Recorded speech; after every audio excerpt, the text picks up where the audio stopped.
来继续来看南投一个31岁做保全的青年，去年值夜班的时阵，互住户来发现倒伫值班台，送病院来急救，救无倒来。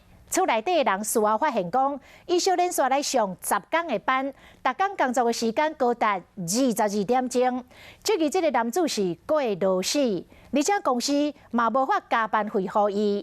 也毋过保全公司讲，这个加班费是闹交期无算到，讲会来补发。啊，讲伊的死亡的原因，甲因的工作无关系。做保全的李先生坐伫咧位的用手一直摸头，规个人趴伫咧桌仔顶，敢若人真无爽快。尾也倒伫咧涂骹，最后发现紧赶送去病院，不过嘛是无互救回来。我一个小孩子一夕之间就没了，进去医院就没了啊！